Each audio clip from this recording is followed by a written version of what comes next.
How does the categorical imperative guide ethical actions? Imagine a world where everyone acts based on clear, unbreakable rules that respect each person's worth.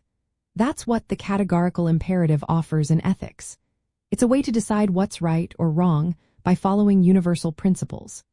This idea comes from the philosopher Immanuel Kant, who believed morality isn't about personal feelings or outcomes.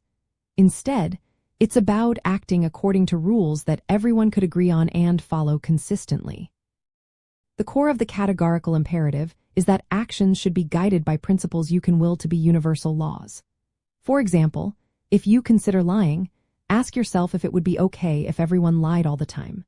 If the answer is no, then lying isn't a moral choice because it can't be made into a universal rule without causing problems. This process helps ensure that actions are fair and consistent, not just based on personal preferences or temporary desires. Another key part of the categorical imperative is treating people as ends in themselves.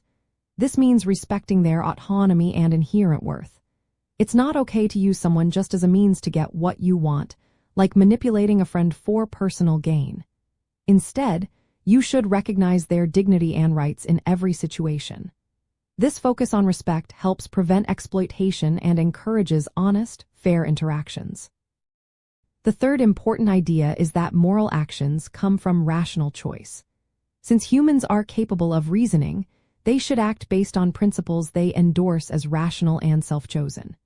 This means moral duties are not dependent on feelings or external pressures, but are rooted in our ability to think and decide for ourselves. Unlike hypothetical imperatives, which depend on specific goals like, if you want to be healthy, exercise, the categorical imperative applies all the time, no matter what. It's an absolute rule that guides us to do what's right simply because it's right, not because of any particular outcome. In practice, this means asking yourself if your reasons for acting could be made into a universal law. If yes, then your action is morally acceptable. If not, then it's better to reconsider.